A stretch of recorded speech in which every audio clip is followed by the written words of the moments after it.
Hello, everyone. Welcome back to Commerce Rewired, where we spotlight the voices shaping the future of marketing, commerce, and consumer brands across emerging markets. I'm Mohamed and joined by my co-host Joe Sandaha. Hello, everybody, and welcome to our fourth episode today. We're very excited. I'm actually really excited today to have not only a good friend, but someone that I worked with as part of my career at Nestle. We go way back, Yannis and I.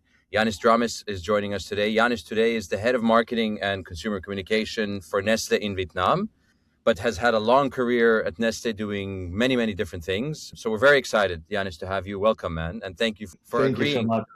Thank Yeah, you so thanks much, for agreeing. Joe. Thanks, Mo. Thanks for the invitation. Very happy to be with you here, guys, and be part of this new platform that you're launching. So very excited. Yeah, no, we were excited about today. I think one of the reasons is that really your career hasn't followed a very traditional path, Yanis. And when we were thinking, this podcast is all about operators in emerging markets and what they're doing and how they're applying, technology, marketing, whatever in the different emerging markets, and how that differentiates itself very much from global playbooks or HQ playbooks. And so we thought the APAC perspective from your end is great. But maybe just to go back and start from a career standpoint, your career, although it's been in FMCG, isn't really the traditional pathway, right? In terms of the different functions, countries you've worked in. Tell us a little bit about that, this non-linear journey that you've gone through, because it's not really the conventional path, right? And very interested to maybe first start to hear about that. Yeah. Thanks for this question. Actually, it gives me opportunity to reflect on that because I've been thinking for quite some time and had a lot of discussions with a lot of my leaders in my career. And actually, even before Nestle, my path was even more diverse because I started from finance and insurance before I joined the CPG, and I had Nestle since 2000, so 26 years now. And I started with a business role back in Greece, in the Greek market, as a junior brand manager with Nescafe. And then through the years, I had the opportunity to work with many different brands within the portfolio of Nestle. But more importantly, I think the diverse experience was the geographies and the different functional roles that I had. Yeah. So I worked in the Greek market, I worked in Bulgaria, I worked in the headquarters in Switzerland for a few years, and now I'm here in Asia, in Vietnam. So this has been already quite rich in terms of perspective, but also the functional differences. So I've been in commercial roles, in communications roles. I've been in channel management, even capability building. When you met me in Switzerland, I was doing my first steps in capability building for marketing and sales, and also operationalization of digital strategies. So it has been quite diverse. And always my view was that the more different things you do, first of all, the more rounded profile that you have, you better understand the business. And I think this is what really gave me a really interesting outlook, that's to understand the different functions and understand how everything comes in synergy and works together. So it was not always marketing or always business roles or communications, but how all these add the whole value chain as a professional in order to have a very holistic view. And at some point, I felt also a frustration about, okay, I've been seeing a lot of attention going to experts. I was wondering, should I be an expert on something? But then now with AI, I also realized that being an expert probably is a bit risky because expertise can be easily replaced. Yeah. But I think a very diverse view and understanding of the whole ecosystem behind a business, I think it really gives value and really good perspective, and it helps you develop also more as a professional. Yeah. It's funny because I went through it as well in a different way. This conundrum of, do you specialize or are you more of a generalist, and what's going to serve you better in your career, right? But there's examples, you're an example of someone who crossed from one side to the other. I think this cross from the commercial side of the business into marketing and comms, maybe more specifically on, is how did that help? As in, like, do you think I've seen different paths, from Nestle and other places that I've worked, people on the business side who jumped and wanted to be more, I guess, the CMO, which is essentially the kind of role you're playing, but then also vice versa, people coming, maybe it's harder, the marketing switch into kind of a commercial role. Did this serve you better? Are you a better CMO today because of having that experience, obviously, on the commercial side? Yeah, obviously, I think it helps because it gives it different sides of the coin. So on the commercial roles, you're a lot about short-term results. So you have to need to move the needle. You have to deliver month on month. You cannot skip a month and so on. So it's about short-term performance. While on the marketing and communication side, it's about building for the future. It's the brand building that you may not see immediately the results, but if you're consistent, if you put the proper energy, the proper attention, you will go there. You have the results. So this long-term and short-term view has been really complementing, let's say, each other. And Yeah. in many times, I have to be very transparent. Marketing is a bit theoretical. You go through some of the angles and then it hopes it will deliver. But when you're on the commercial side, execution is important. And you have to have also the contingency plans. You have to see, okay, what happens when I bring a perfect plan into market and then competition happens, something happens, everything has to change. So you have to adjust. So the commercial side is bringing this quite exciting and quite dynamic way of seeing the results of marketing. And this has been for me because I didn't do this in a linear way that I do business or marketing and first business, but I was jumping from one role to the other, having also the sales and category and channel development experience also in between. I think it helped me have the really full view and be much more, let's say, impactful on my roles, because I was understanding, okay, when I was in marketing, I was understanding the commercial side, I was understanding the sales.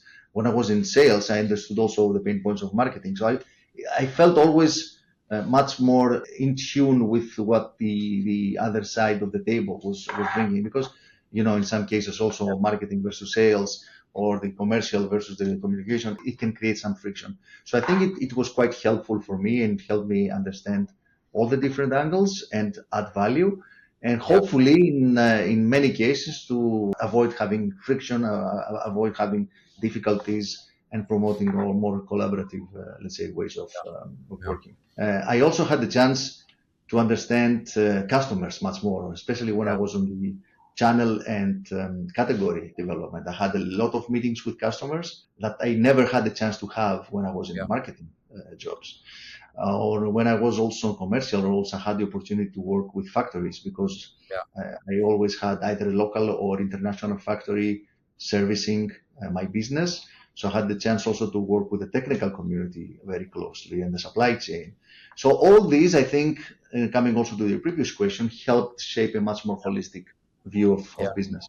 Yeah, and it's interesting the retail space, right, as well. When you are exposed to that, I remember when I went to South Africa and had a lot of that exposure. It's very different, because you're coming from HQ, especially thinking you're the Nestle and gods of FMCG, and then you start to deal with retailers, and it's not they're not so nice sometimes, and they don't think that you're the most important company in the world in terms of food and bev. But yeah, Yannis, let's maybe dive in, man. When we first met, actually, I was involved a little bit at the beginning of this project, the Nestle eBusiness program, right?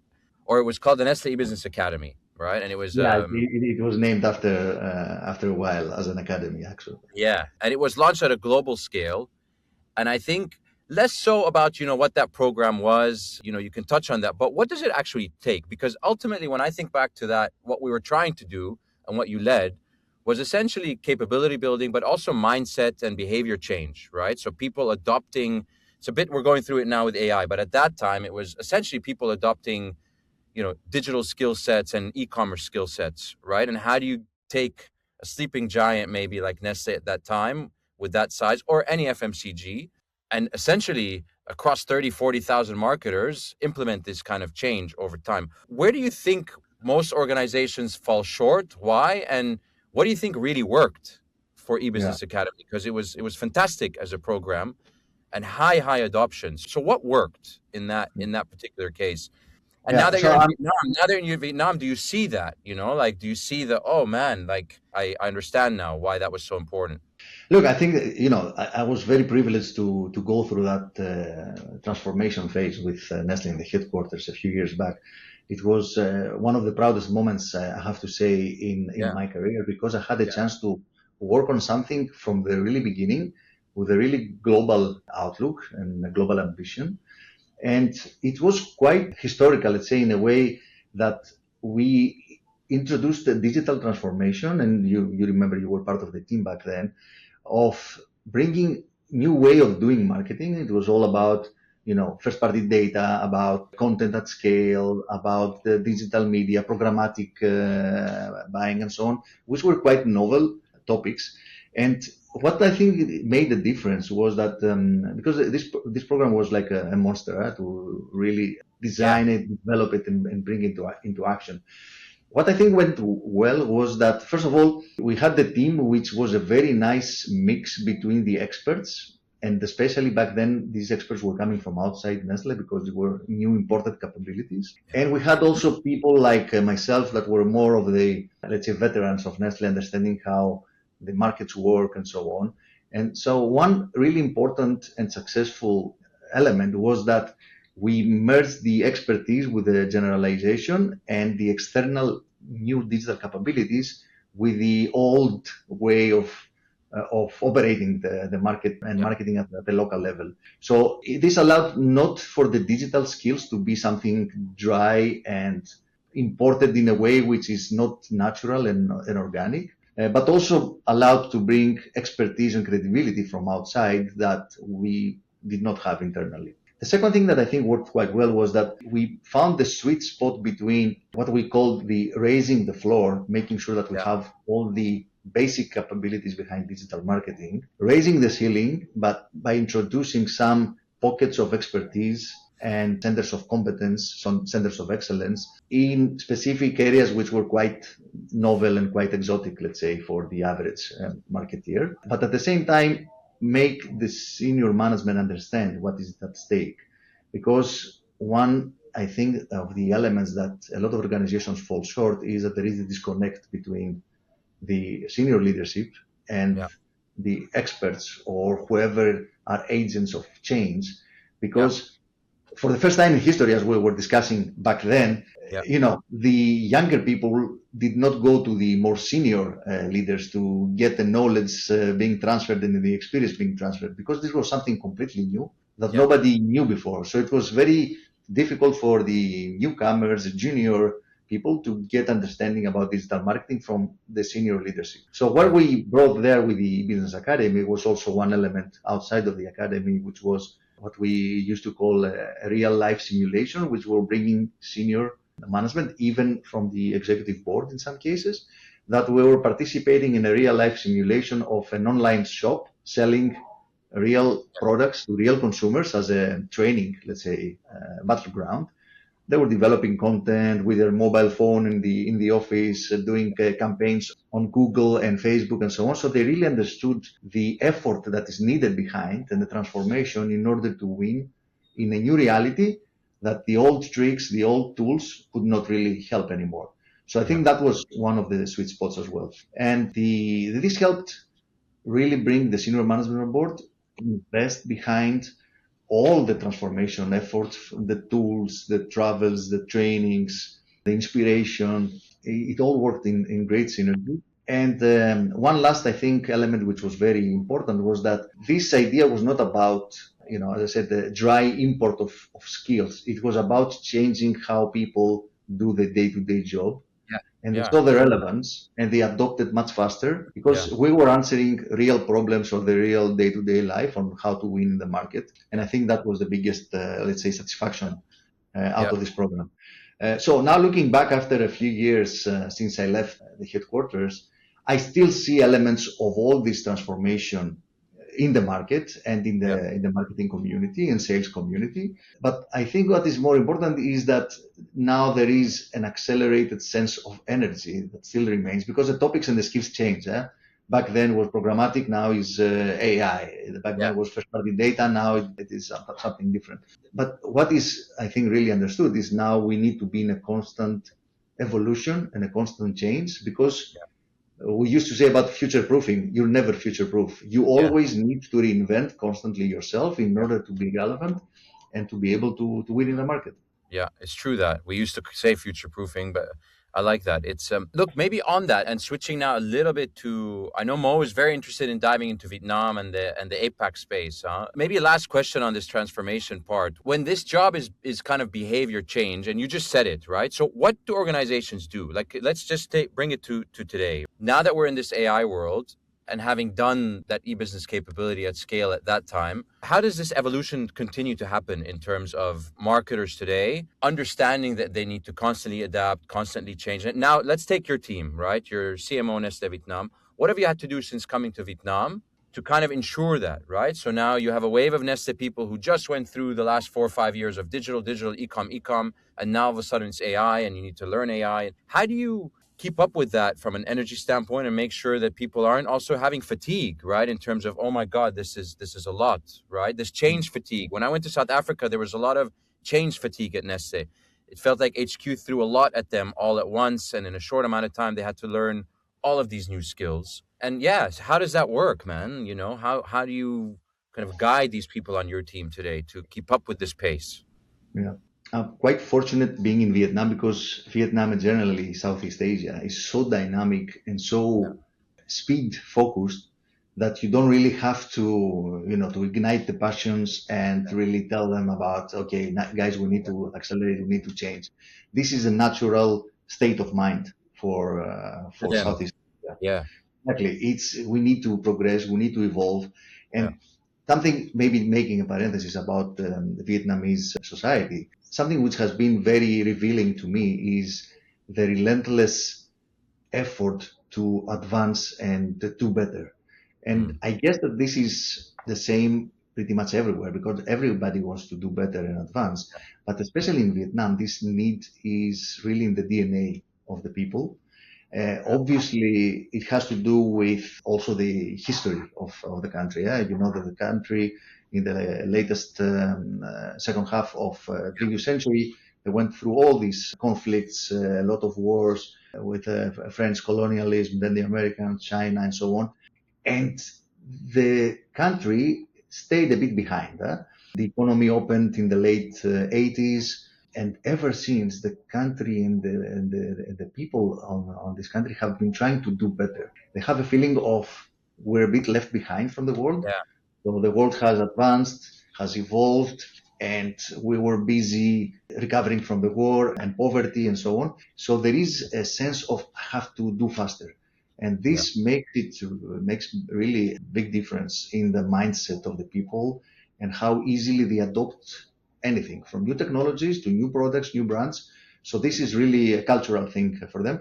And I understand that this is true to a very big part of Southeast Asia, not only Vietnam that has a specific historical background, but there is a sense, okay, we have to do better. There are also the very interesting examples of China, of South Korea, that was not so much different a couple of decades ago, and they managed to evolve so fast and so impressively. So the whole region really wants to accelerate and do better, which is really creating the right conditions for people to really adopt and digest all the new initiatives coming, not only on marketing, but beyond that. And one very strong example is about mobile adoption or internet adoption. Yeah. So you see the mobile phone is like 98% adoption in a population in a country which has not been like, say, a developed country. But you see, mobile is the window to internet. Nobody has a laptop or a PC at home. Everybody's gateway to the internet is a mobile phone. Yeah. And this creates also a lot of opportunities on the marketing side because something which is quite different between Southeast Asia and the rest of the world is that because everything happens from the mobile phone, people are very used to have all the functionalities of marketing and commerce under one ecosystem. Yeah. So like a super app kind of thing, almost exactly. like a super app. Or, exactly. Yeah. So you see ecosystems are making the difference. And there is a super app, which is a paying app. Yeah. It is, you can order food, you can order transportation, you can watch entertainment content, you can shop, do the payments, and so on. So all this makes it much more dynamic and much more easy to adopt new things, and also makes the people much more agile in adopting new ideas. Yeah. Yannis, that's great. And I want to dive deeper into this because I think what we from mature markets don't realize is how strongly penetrated these ecosystems are in emerging markets. So I want to understand how do brands leverage these ecosystems differently in these emerging markets to connect with the consumers more deeply? Because for us, people who've worked in mature markets, it's not as ingrained. These ecosystems not as ingrained into consumer lifestyles as they are from APAC. So I would love to go into specifics in terms of what activations you've done through these ecosystems to connect with consumers more deeply that people from mature markets may not totally understand. Yeah. Look, I think that one of the elements that makes a big difference is that the whole consumer journey is not this more traditional linear kind of upper funnel, lower funnel. It's much more chaotic, jumping back and forth. In some cases, it's about the engagement and horizontal engagement. In what sense? It could be the brand that is generating something, and then you use different systems like you experience something in social media, let's say, and this creates some triggering effect to find more information. Then you may jump into Google or an AI platform now like ChatGPT or Gemini from Google to get more information. And then you may jump to YouTube to get a real human validation of what the AI is proposing makes sense, is suitable for you, you know how to use, and so on. So this becomes much more horizontal, let's say, journey rather than vertical. And what starts playing much more important role for the brands in order to engage with the consumers is the ability for your content and your brand assets to be complementing each other in this journey rather than being in siloed approach. Yeah. So, for example, if I read about infant formula, let's say on Gemini, I make a question about my kid and so on, I read something, I get a response, a citation from the AI tool, and then I need to see, okay, what other mothers saying about this. So you will go into a mom community on one of the social media. You will do some validation. You will read some reviews. You may ask some questions. You may have some interactions with other consumers. Then you may go to YouTube and have, okay, about an ingredient of the specific formula and so on. Now, if you go and visit and what you find is something completely relevant to what is a specific part of the journey for the consumer, you minimize this, you degrade the experience. So you have to make sure that your assets are really having a compounding effect, let's say, when you do this jump from channel to channel and platform to platform. And all this create an integrated and holistic experience, brand experience for the consumer. So I think this is, how we're approaching it a bit. And content creation at scale is very important. And also the content integrity and credibility is very important because this is also playing a very important role now on AI citations because it's not about paid search. Okay, obviously it is still there, but where the market is going. And I think like 30% of searches right now on Southeast Asia are conversational search with some AI tool. Yeah.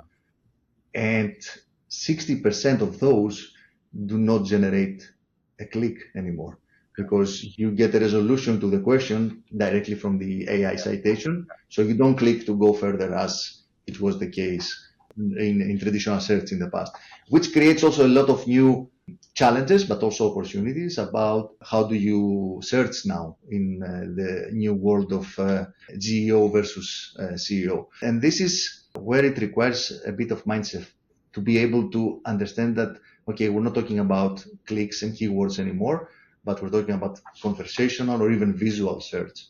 And this is a challenge for the brands on how to understand what drives the category questions from the consumers in the AI era in order to be able to respond to the consumers and make sure that you are part of the citation.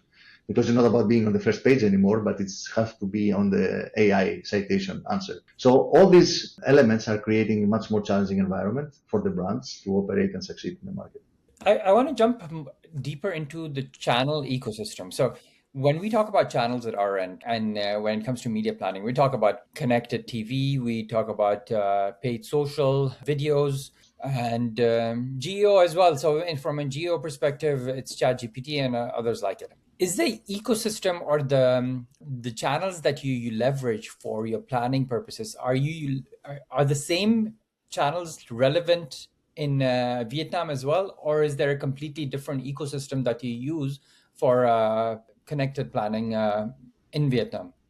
Look, some are same or similar, some are completely different. So, for example, we have here a messaging app which is called Zalo, which has a Zalo. messaging Zalo, which has a messaging dimension like WhatsApp.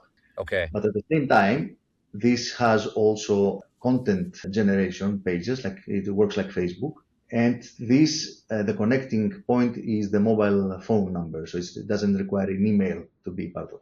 And because nobody has an email, okay, almost nobody has an email here, everybody is through the mobile number. This allows for CRM opportunities, for example, that in other markets you might use to have an email database, but having messaging apps with a mobile phone makes the interaction a bit more easy to do. Another area in terms of platforms is platforms, super app like Grab.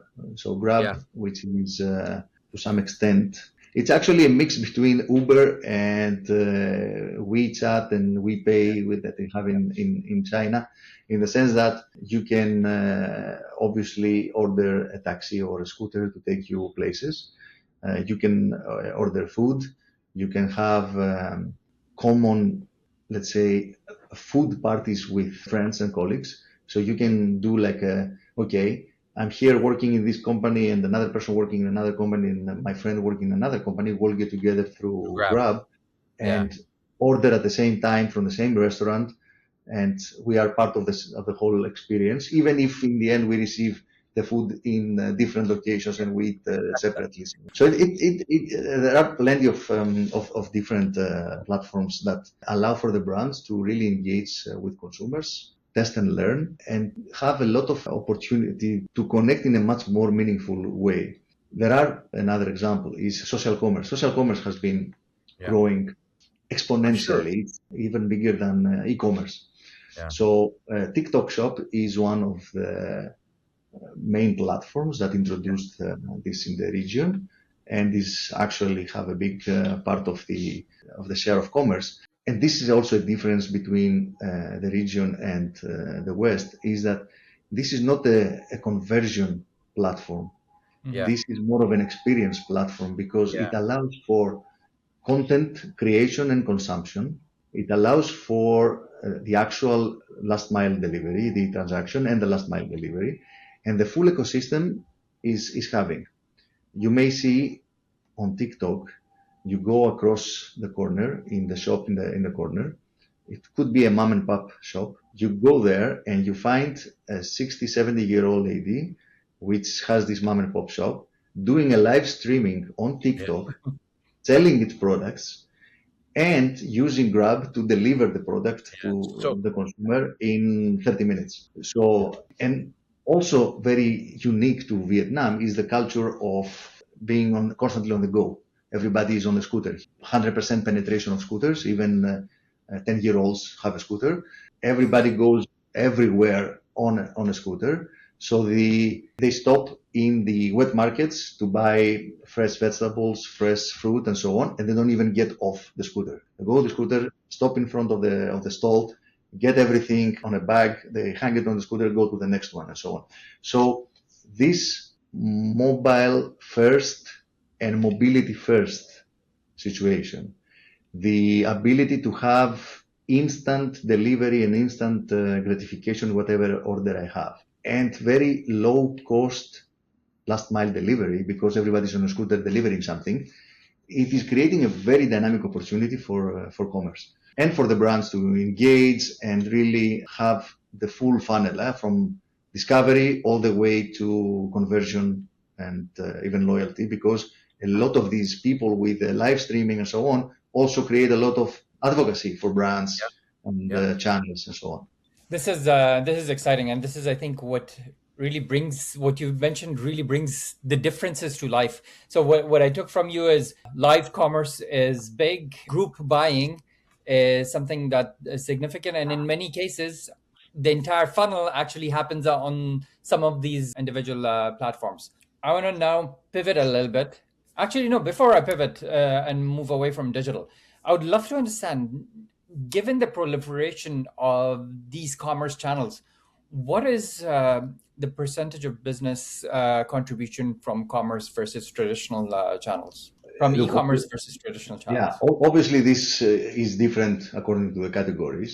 Yeah. There are categories that have 25, 30% of sales, in fast moving consumer goods that have sales on online channels. What is still a barrier in this specific region is the absence of credit cards. And this is why the paying functionality of these super apps is very important. Yeah. But on the credit cards, Yannis, just while you gather that thought, is it a bit like is it a mobile wallet? So are people topping up into Yeah, a mobile it's wallet? mobile wallets is an important. Actually, is the only Yeah. way of people to have payments, Yeah. and it is quite interesting the fact that pretty much everyone, even the lady who sells coconuts in the corner, they Yeah. have a small tag with a QR code. So Yeah. you want to buy your coconut, you don't even have to have Mm. cash. You can just scan the QR code and transfer some money through your But it wallet. services everything, right? For them, it services their entire life. This wallet, in a sense, Everything, right? Yeah. everything, Yeah. everything, practically everything. So coming back to the question about the Yeah. e-commerce, there are a few categories that have quite big penetration. But what I think is more interesting is that in most of the categories, the social commerce has bigger weight on sales than e-commerce. Yeah. So although social commerce started only a few years back, it's already in some cases 60, 70% of the total online sales. Yeah. So this is quite big, and the speed of adoption has been really impressive. And I think this ability with the live stream to create content, to give demos also as part of your experience is really making a difference. And this is why it has so good adoption and good results. Okay. So I want to step back now from Yeah. commerce and dive into your profile a bit more. So you're from Greece. You've built your career across Greece, Bulgaria, Switzerland, and now you're in Vietnam. What has that specific journey given you as a leader, and what has operating in a market as specific and culturally diverse and rich as Vietnam asked of you, really? Yeah. Look, being Mediterranean, let's say, which I think relates also to you guys quite a lot. Yeah. We have a lot of similarities in terms Yeah. of the passionate and dynamic character and imaginative, and also being able to navigate through hardship and difficulties, and then working in places like Switzerland, where it's much more well structured and disciplined environment, especially if you're in a global role and you have to really engage with different stakeholders, is giving you opportunities to have a much more well-rounded, let's say, profile. The challenge I've been having, obviously, when you change geographies, you change cultures, you have to have the cultural adaptation, the local adaptation, and the open-mindedness and the humility not to go to a new place with an attitude that, okay, this works well in my country or in my geography or in my brand. You have to do it that way because this is how it works. But to be able to really adjust your profile and your skills and your personality to what the market needs. And let me give you an example. Me as a person, I'm more of, as a manager and leader, I'm a person who doesn't like to give the answers to the people. I am a person who, and actually I used to have a sign on my office door: don't enter with a problem, enter with a solution. Yeah. Trying to empower the people to make their own decisions, make their own mistakes, and learn out of the mistakes, and come with an attitude of, okay, we have a problem, but this is what I propose as a solution. Of course, always as a senior leader, you may change, let's say, the decision, you may redirect, give advice, and so on. But I never wanted to be the first to open my mouth in giving some feedback on some problem, some question. Now, in a country like Vietnam, whatever legacy comes Yeah. in the history or the culture or whatever the country has experienced, people are much more waiting a specific direction from a leader. Being hesitant to give this as an immediate response and inviting their idea and their contribution to solving the problem is seen as being a weak leader. Yeah. So you don't tell me what to do, most probably you're not as bright as I hoped you are. Or you In the don't know. very, You don't know. You or don't you don't understand know, that. Yeah. or you don't understand in Yeah. that way, which is a very fair assessment. And it took quite a few months, if it ever happened, because I have my doubts also Yeah. with some people sometimes, that trying to explain that, guys, of course I will give you the direction and I will give you what answer I think is the right one. But the whole idea is that when, for me, at some point I have to go and move to the next role, I leave some professionals who are ready to succeed me, to win without some senior intervention or some senior guidance and so on. This, I have to say, becomes even more challenging being an expat that by default at some point you will leave the country and the market, and people say, okay, you come for 3, 4, 5, whatever years, then you go. So everything you bring is seen with a filter of this being temporary. So making a real impact and bringing real change requires some extra effort and some extra sensitivity and understanding how people translate leadership and what they expect from leadership. Yeah. That's That's very amazing. interesting. Yeah, that's very interesting. Yana, so I know we need to start wrapping up. Unfortunately, there's so many questions, and this is a fantastic conversation, but I think we need to slowly wrap up. Last question I'd ask you is, we covered what's happening. We covered your background. We covered what's happening in Vietnam. You took us through your career journey. I want us to now focus on 5 years down the line and future focused. What trends or behaviors in APAC today do you think will eventually spread to the rest of the world? We've seen a lot come from China. Live shopping, for instance, is something that picked up in China, is now spread all over the world. What else do you think is something that is ripe for adoption in the rest of the markets? I think that what will become much more obvious is this ambient commerce in a way, and this chaotic consumer journey and funnel is going to become more and more evident, and it's going to bring much more disruption as new ways of creating brand engagements will pop, like AI, for example, AI search, geo, and so on. I think that all this experience, the brand experience, becomes much more dynamic and fluid, which I think gonna erode the brand loyalty, especially since more and more influencers and creators come into the equation and they redefine what the brand stands for. And it's something that you cannot avoid participate. You cannot really dig your head in the sand and say, I'm not going to engage with that, because they are there and they're changing the rules of the game. So you have to have them there, because also in some cases, they're a tool in order to be able to have the scaled content that you need. And about the synergy between the different platforms I will mention, you cannot avoid working with creators for that. So as this becomes much more fluid and much more difficult for brand integrity, I think that it's going to create a few challenges about the brand integrity. Also, as this becomes more fluid and dynamic in the use of real-time technologies, I think it's going to open also a lot of opportunities for real-time intelligence, real-time data about the whole funnel and how people discover, get inspired, get informed, decide, use the product, and so on. So I think that this is going to open a lot of opportunities in real-time insights that will also be helping the brands to course correct and adjust, and with the power of AI models to be able to adjust the way they engage with the consumers. I think also an area that I don't know if it's a trend, but I think it's undertapped and it is quite important in this region is gaming. Gaming is an area that is overrepresented in terms of usage in this part of the world, but underrepresented in terms of revenue and ad spend.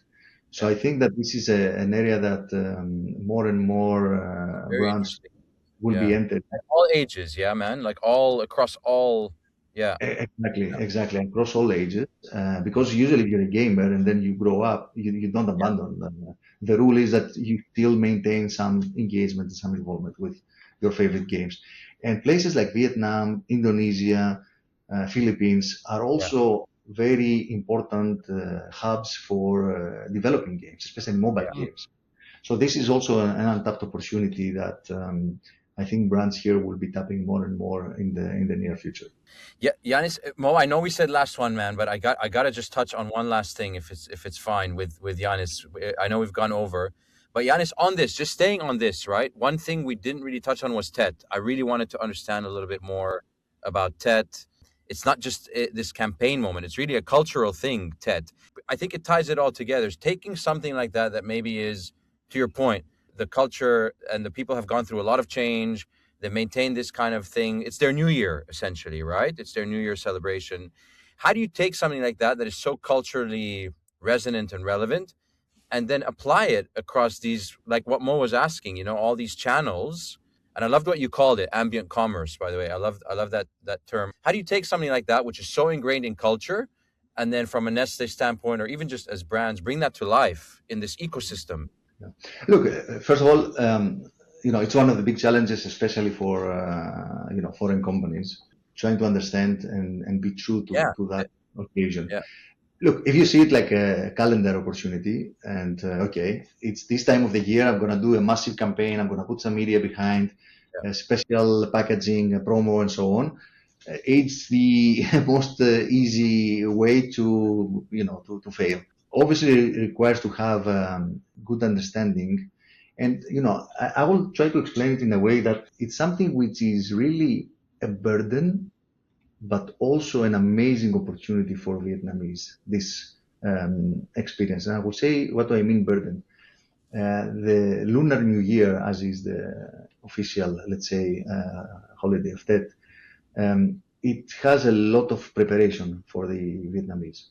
yeah, So usually you have to travel back home to your village or your special birthplace and so on, connect with the family, which family is very important in Vietnam, but it also has a lot of friction, hmm, tradition versus modernity. Do I stick to the old traditions or do I do the novel new things? I need to prepare for the customary meals, which are phenomenal in terms of different food you need to bring on the table and so on. I need to do the special New Year cleaning, which is really meticulously in great detail, clean every small detail of all my furniture in the house because this is the new yeah, beginning of the year and yeah, so on. So there is a lot of friction and a lot of burden, but at the same time, celebration is appreciation, is love and respect to the elders, to the family, to the community, and so on. So you see people traveling from abroad to come visit the family back in Vietnam. You see people changing cities and so on. So there is an effort. There is a bit of a nostalgic, let's say, situation experience. In what way? People, they have to do some of these burdens, but at the same time they enjoy it so much that if they don't do it, they feel like they haven't celebrated that in the appropriate way. So it is, yeah, it's I don't want to do this. I don't want to do the cleaning and so on. But if I don't do it also, I feel that I have not celebrated that properly and have not yeah, embraced the yeah, opportunity.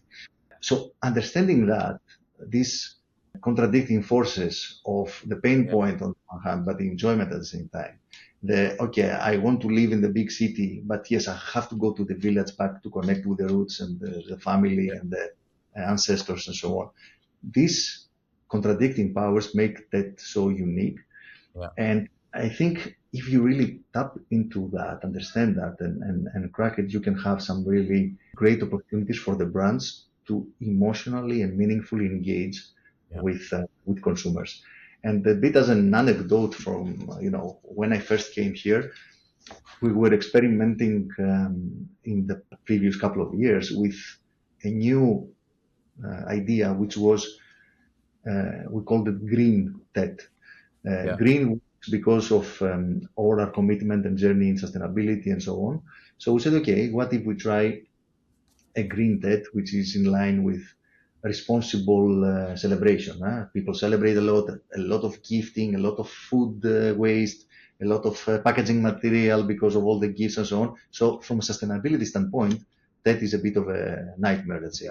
So our idea was, okay, let's experiment with this green tet, which is fully in line also with our ambition about sustainability. And you bring green color in a celebration, which is red and gold, immediate fail. So, you need to really be able to decode all the different elements in order Yeah. to be really meaningful. That's cool, man. Very interesting. It's and look, it took. I mean, now that you've been there 2-3 years now, right? 3 years, 4 years almost in a 4, couple of months. Yeah. 4 years in a couple of, yeah. So, but see Yeah. that, yeah. I mean, that understanding now of something like that allowed you guys to bring some of these brand ideas to life. So, very interesting, Yannis. Really, I appreciate this. I know Mo and I were excited to talk to you today. We are going to hopefully get more voices out of APAC, but you excited us about APAC. We hadn't thought about it. It was something that we were considering later on. As Middle East guys, we're a little bit skewed and biased, so we were looking for people in the Middle East, and then this was very, very interesting. So I thank you. We went over, but it's okay. I think it's part of keeping the conversation going. I'll stop it now. So Yannis, thank you very much, man. Yeah, Really my pleasure. appreciate Thanks, it. Thank you so much, Yannis. guys. Thank you for the opportunity to share these things with you.